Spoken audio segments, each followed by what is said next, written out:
She runs and drives.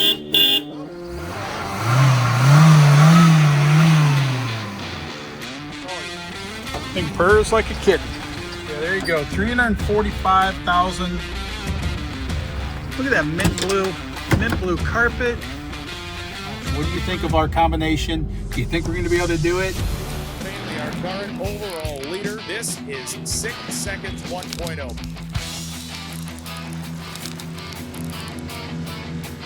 Tom Bailey's win at Drag Meet 2018.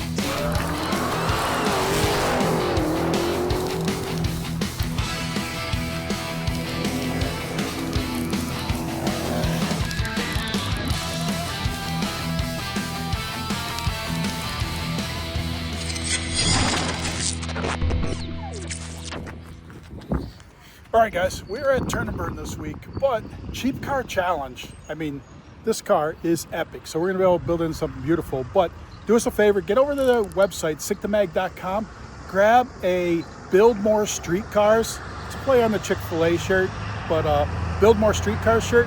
Go grab one of those, help support us, help us fund building this cheap car so we can beat Cleetus and James and Ty at the Cheap Car Challenge come 6 summer.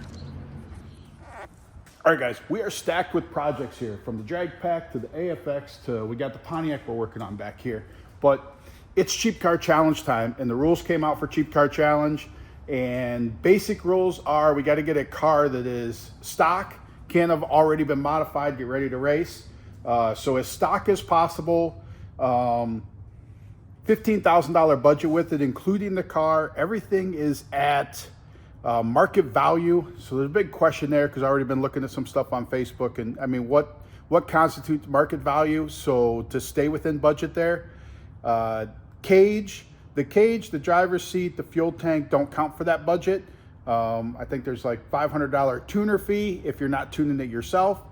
You got to take out of budget, but those are the basics of it. But we also have to have it done in a month. So that is going to be, that's a tall order. So we're going to have to clear out some of this stuff in the shop, go find us a car, and then work on getting this thing done, running, driving, racing, and really needs to be running 8s in the quarter by 6 summer in a month to go. So not sure what we're going to find. Started searching Facebook Marketplace.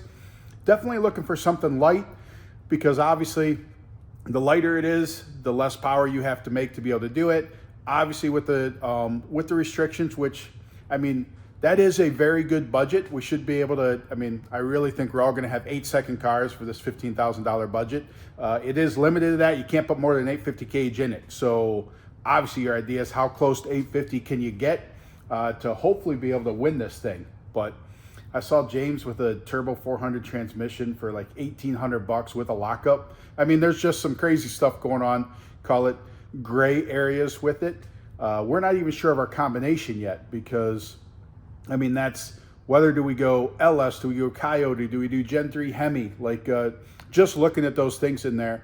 Obviously with the ECU part of things, that's a big expense. So you got to factor that in as what ECU you're going to run it with to be able to do it and keep it within budget as much as possible. But that's Cheap Car Challenge. I'm gonna have to go find Facebook and try and find a car. Here's our other problem is they're in Florida, so they're gonna be able to get good cars, rust-free cars. We can't get them in Michigan when it's just an old car or whatever at a good price. So probably gonna have to look out of town to try and find something and see what we can find. But we have been exploring Fox body Mustangs, of course, because they're light, but they also been looking at Volvo 240s, because I actually have the Drift Volvo that John Lindbergh built, and I know those are light cars from the factory and might be able to make one of those go fast. The other is now we get a back seat to play with, because those are more door cars because they got 4 doors. So as long as we build the cage right, then we get functional back seat out of it. But let's see what we can find. All right, so Cheap Car Challenge update. So look at the cars. We actually settled on a Volvo 240, lightweight and cheap. So we were looking in Florida. We were figuring we had to go out of state because of the fact that rust in Michigan. So we looked in Florida. Well, they're definitely overpriced in Florida. They think they've got something more special. I mean, and it depends on the area of the country. It seems like that the value drastically changes. So literally we got into a whole bunch of I mean, if you go out west, which then you got the shipping costs to get over here, but I mean, it's nothing to get them for $500 for great ones. And we saw some in North Carolina for $400, but actually we think we got one that's only an hour from the shop. It's from North Carolina. It's got like 500,000 miles on it.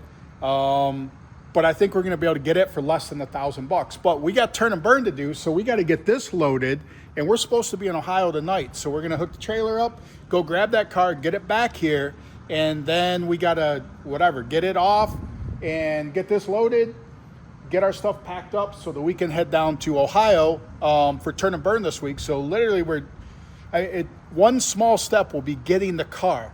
So that will be a big deal to have the car in hand to know what we're going to use. So we're going to work on that right now. And hey, we'll show you the car when we get down there.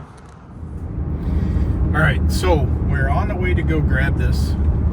And once again, I can't say, like, the deals on these things, they're there to be had. Like, you can get these things. I mean, we have one in North Carolina we can get for $400, complete car, ready to go.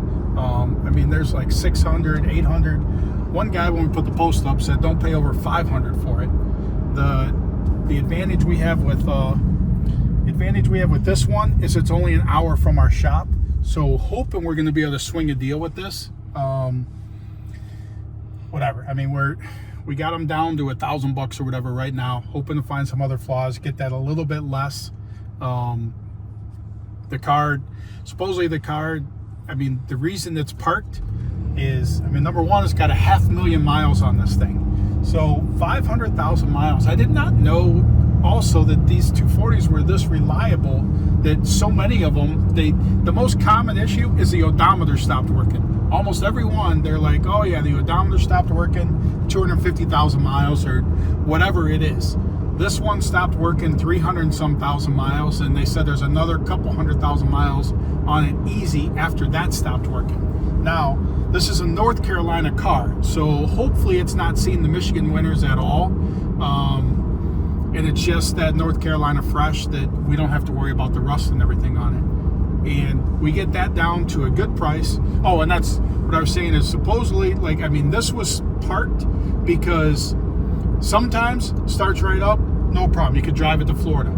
Other times it won't start up and they have no clue why. So it's unreliable in that if it starts running, they said you're good. If it doesn't start running, then just come back in a week and maybe then it'll start up and then it'll be fine. So no clue. That's obviously, we have no worries about that because we're ripping the whole drivetrain out of it anyway. So I guess what I will say is LS swaps in these things are super popular. Matter of fact, we have the sedan or whatever with an LS in it. So if anybody has one of the LS swap kits, that obviously would help us out. We know we can buy them new, but used would be the way to go. So if we could find a used kit or a kit that somebody bought was going to LS swap and they're not going to do it and they're looking to get a couple bucks for it, anything we can do to save the money. The other thing is that the 8.8 Explorer rear ends, and I guess depending on the year, whether or not it was in an Explorer, like how many spline it was, what it takes to handle the horsepower. So we'd be obviously in the market for one of those. Jaguar 8HP 70. We're looking to do an 8-speed automatic in this thing. So looking for a Jaguar 8HP 70. They're cheap on eBay, and that's the thing, is these transmissions can hold a decent amount of power and they're cheap and they have lockup. So based on that combination, that Explorer rear end, we're looking for one that the most common one was a 308 rear gear. So we're looking for one with a 308 rear gear that we can just basically shorten. I guess you shorten one side of it, make it the same, and they fit right in. So I guess to a certain degree, we're not recreating the wheel. This is a swap that, unbeknownst to me, has happened many, many times, and a lot of people have done it. So it's going to help us based on the short time frame, especially we're going to grab the car, we're going to get back with the car, and literally it's going to sit for a week while we're at the Mickey Thompson Turn and Burn. And then when we get back, we got to get to work on it, but we also have to be at the NHRA race the following weekend. So we got about 3 days to work on it, see how far we can get. And then when we get back from that, dig into it and try and get everything done. So we got to try and assemble those parts. I guess LS is going to be the way to go. Like I said, LS brackets, so boost ready. I mean, looking for a boost ready LS, because turbocharged LS, 8 HP 70, Explorer 8.8 rear end. I mean, those are the key components there. We should be able to come off the stock pickup points. Like there's guys that have these things running 8s right now, stock pickup points on the body. Obviously, I mean, the Mad Swede Michael, I mean, he's been in the 6s with his, but he said his first version of it, he did as a ladder bar deal, and he went 880 or 860 or something, single turbo LS with a turbo 400. We're trying to be different with the 8-speed because the driving part of it and the highway miles plus the cheapness. I mean, there's one on eBay right now that we're checking on, $330 for an 8-speed with the converter out of a Jaguar. I guess they were out of diesel Jaguars, but looking for that. We'll commandeer a shifter for it. Obviously, we might have to go to the junkyard. Four-wheel disc brakes. These things came with four-wheel disc brakes, so it's like a lot of the stuff, hopefully, we're able to reuse, to where so much of the stuff last year with the Camaro and everything, it was just such weak factory parts that everything needed to be upgraded. We're hoping that engine, transmission, rear end, maybe some better shocks for it, and we should be hopefully well within our budget, that we got plenty of money, like a turbo kit, twin turbo kit, and it'll be the Chinese turbo kit off eBay. So by the time we assemble all that stuff, but even assembling all that, 15 grand seems like a lot until you start adding in all that stuff and fuel line and everything else. But hopefully this one works out. If it doesn't work out, there's some that we can get shipped in from the West Coast that we can get. I mean, there's one for $600 and one for $700. And the one for $700 comes with the LS stuff. Like it's not in it, but it comes with it because they bought everything for an LS swap. And I mean, shipping isn't part of the deal. As far as I never heard anything about shipping being part of the deal. So I think that we should be good with that stuff, even if we have to get one shipped in. But we'll be ahead of the game for the fact to actually have the car today, so that we can just move on to thinking about everything else and not thinking about and organizing getting the car here. So we'll get down there, we'll check this out, and we'll update you on the sale.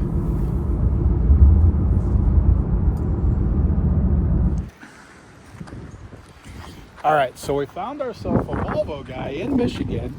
So we're not looking at that one. Wish we were looking at that one, but we're looking at this one. But you said this has got LS1 in it? So is this a stick or an automatic? Yeah, 60/60. Okay. Yeah. So, and you said this has the Explorer, because I mean, I've learned a lot about these in the past 3 days. So, Yeah, but the Explorer rear end is the common one to put in there. Yeah. So, Yeah, the Explorer rear end. okay. LS1. So is it still, because I guess the other big thing is these were four-wheel disc brakes all the way around. Actually, this looks like it has a brake upgrade though. So those are Volvo, the S60R from 2007, I want to say. Those are the brake setup off of that. And then So off an S60R. So we might find those in the junkyard maybe, right? There's kits for them all over. Really? Like Okay. if you can find the parts in the junkyard. Yeah, so the kits to mount up those brakes on these cars are all over. STS probably has them, stuff like that. And that's just the factory Explorer stuff over here. Okay. On the 8.8. And that's the thing, and that's why these things are so appealing, because they're basically the same weight as a Fox body, except they came better features than a Fox body, because four-wheel disc brakes from the factory. That's out of an Explorer, an 8.8 rear end. So I guess. Distribution too. What's that? It's better weight distribution too. It sits so much better. So Even with the LS in it. and that's the thing. I mean, just such cool cars. I mean, I didn't even realize they were just nicknamed the Brick until, and then whatever, I ended up in all these forums, and I mean, I'm talking, you guys have big communities for these things. Yeah, like people the are- one is 130,000 But people. it's in like the one. everything. You have the orthodox, you have the purists. Oh no, I've got some of the purists Yeah. saying don't ruin. Yeah. Don't ruin an original car. Like, and it's like, well, we've unfortunately ruined a lot of other original cars too. I mean, that thing's powered by a motor.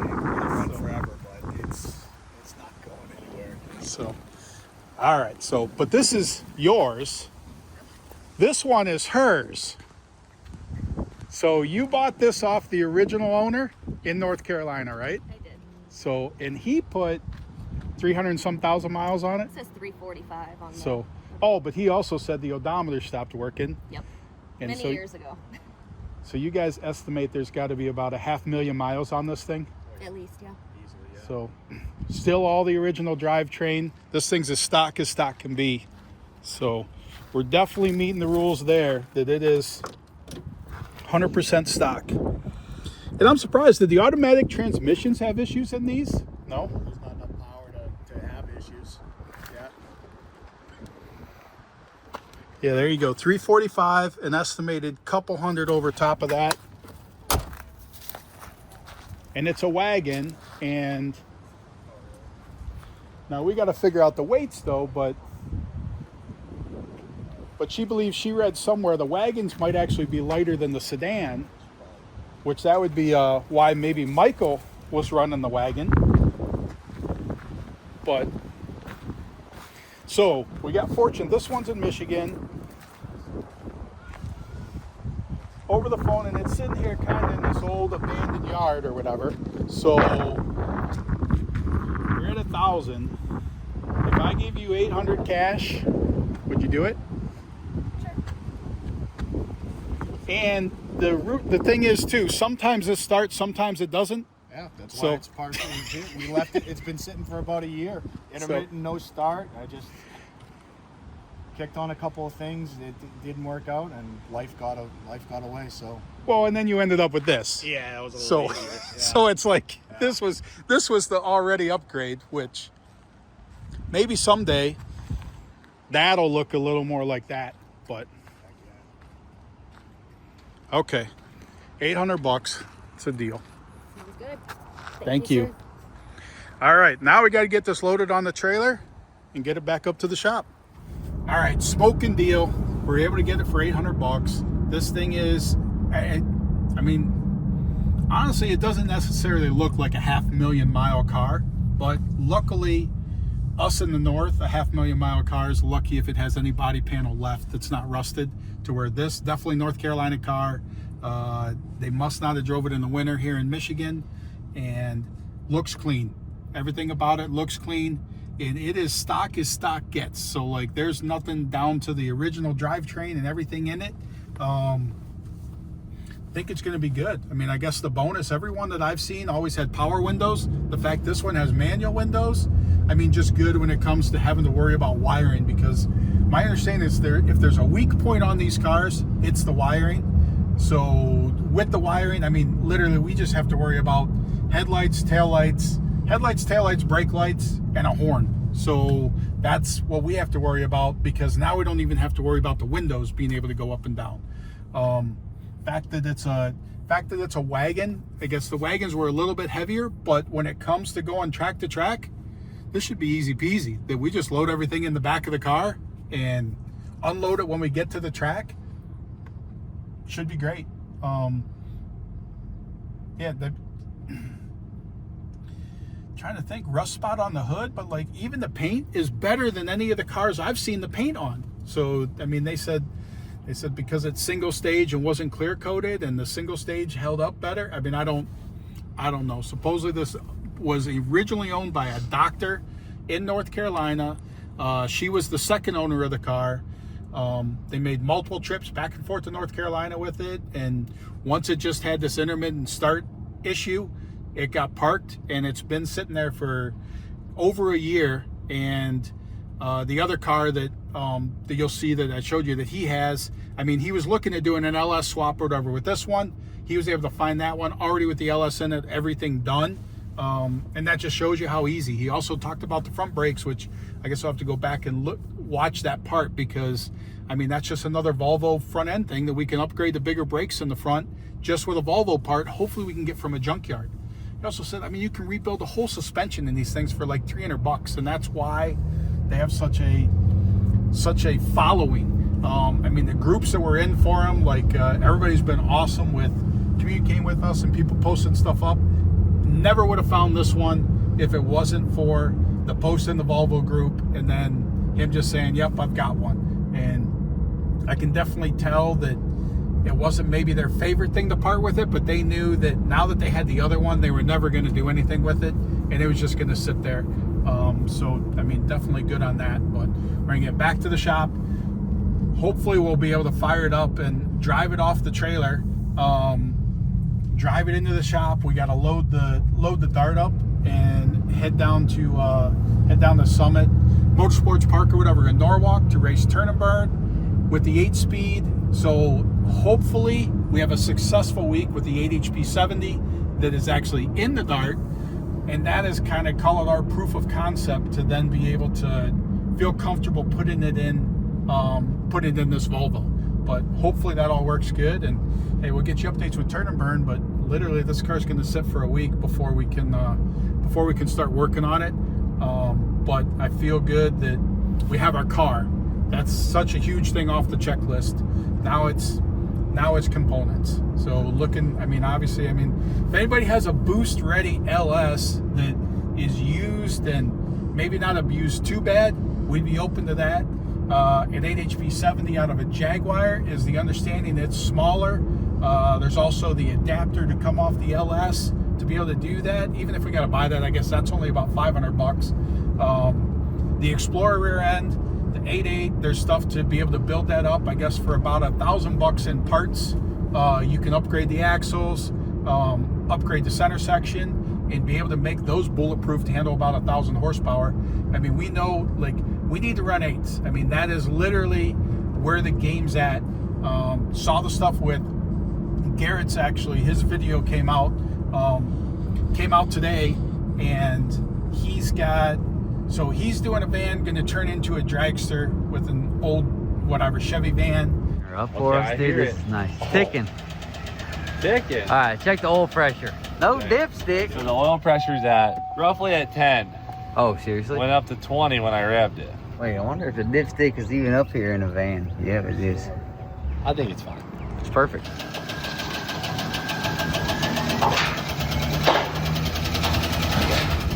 James has another 240, so hatchback. Not sure what engine combination, but with it being James, that's going to be a nitro steel, easily going to be in the 8s. 89 Nissan 240SX. Look at that. So got the guys convinced I'm getting something different, but it's actually something I'm familiar with and kind of the same.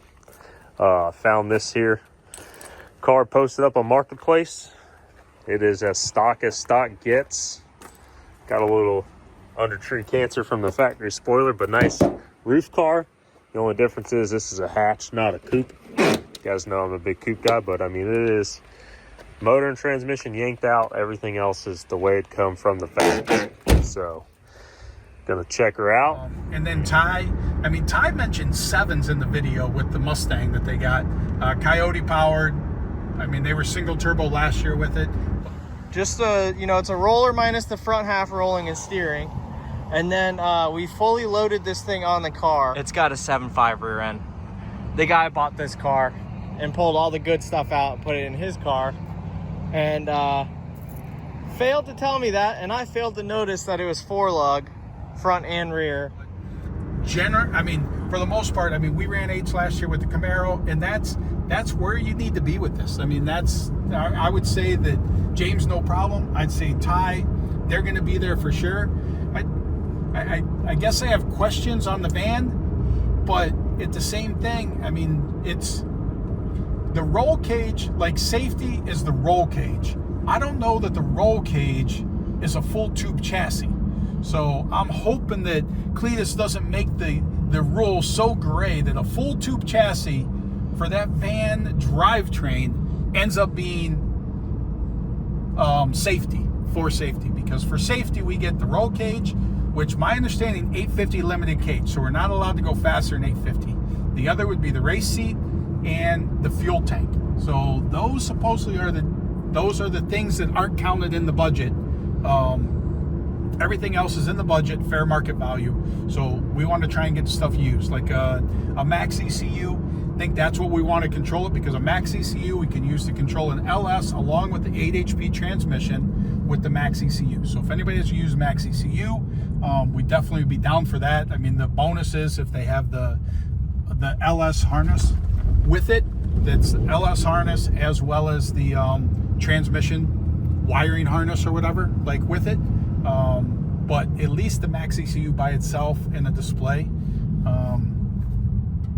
Yeah, that's what we got.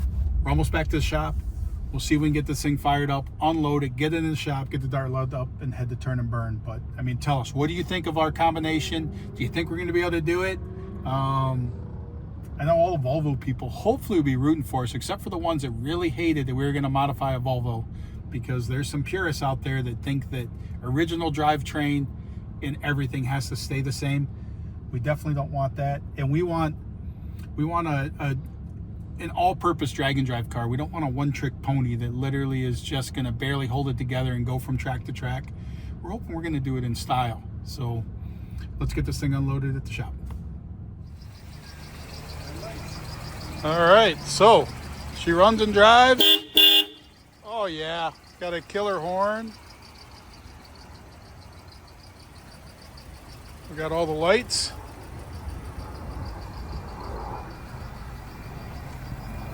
Oh yeah, we got brake lights. Got a left turn signal, right turn signal.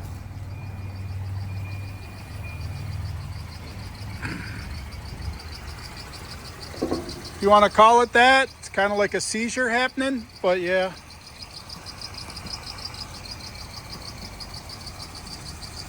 All right, so everything works. We're able to jump start it with a jump box and fire it up. Oh yeah, this is like ready to rock and roll.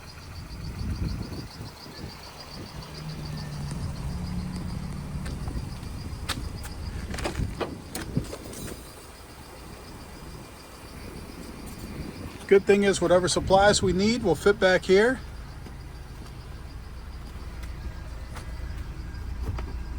There's our missing door trim. There you go. If we get into trouble on the side of the road, need help, call the police.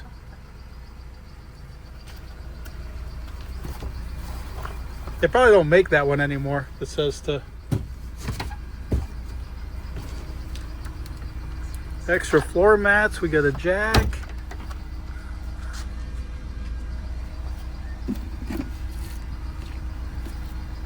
Is that for dogs? Like poop bags? Or Andy. You got a spare tire back here. Oh, we got jumper cables too. All set.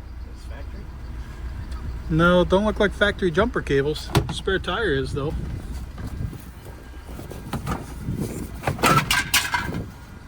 Big open side on this one.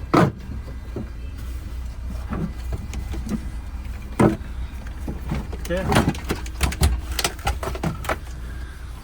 Can sleep in here. Does the bottom seat flip up for that to go down?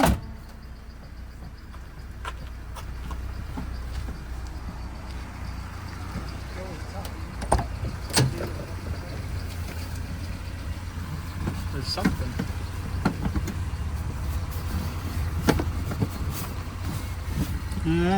There's something right here. Oh yeah, there's a lever on this side too. Pull up. Pull up. This one seems to pull up. I think they're connected. Oh yeah. Here. Oh, there you go. Oh yeah. Look at that mint blue carpet. If you put this passenger or the seat forward, then oh, look at that. You can sleep in here. Dang. Do hotels count towards the budget? Because we're set. Yeah, I guess we're wondering too. If you save money on hotels, could you apply that to the budget? So could you do your hotel money, make that part of the budget? Then you got more to spend. Pop the hood on this bad boy. We closed it and thing purrs like a kitten.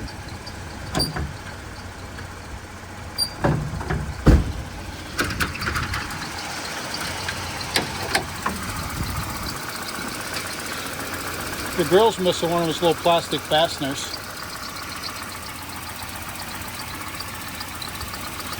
It's about as bone stock as it gets. Yeah, that wiper motor can't weigh much, Aiden.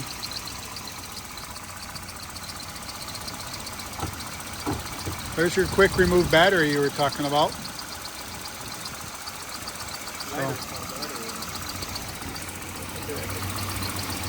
So we are willing to trade this Volvo engine, purrs like a kitten. It's barely broke in with about 500,000 miles for an LS that's got some mods to it that's boost ready. Even up, I feel like that'd be a good trade. Because this probably got another 500,000 miles on it. Your LS ain't gonna make it 1,000. So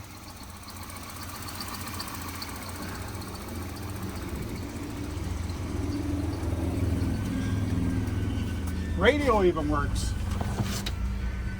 Yeah, there you go. 345,300 miles. It's got a built-in clock. It's got a full tank of gas. Oh yeah, the heaters work. Not sure what that does. You have heated seats. Doesn't look like they work, but they do exist here.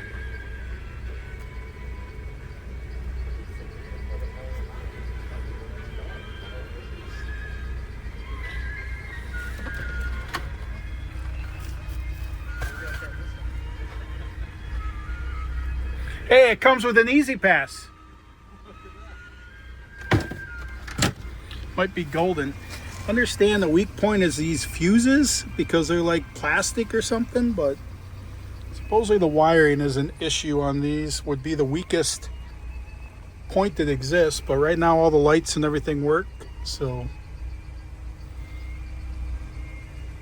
we should be good. So we're gonna get this thing on a scale, see what it weighs, so that we know before and after weight.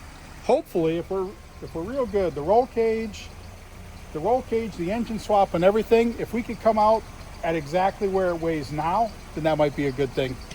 Maybe lighter.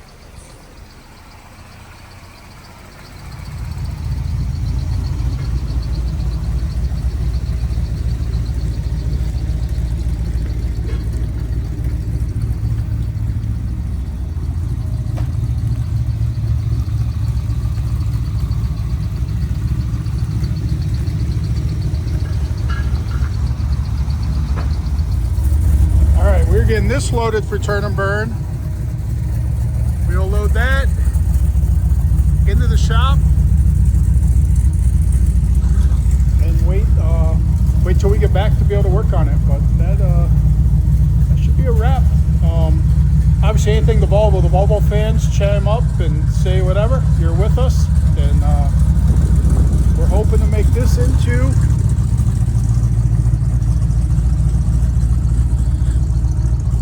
we can make this into an 8-second car. I mean, the thing is gonna be money. So nice roll cage in here. We're gonna keep the back seat with the roll cage. We wanna keep the back seat functional. I don't know that it'll go up and down anymore to be able to turn that into a bed, but I think we got a heck of a starting point with this, and for sure we are going to be cooler than the rest of them because we're going to be riding in style.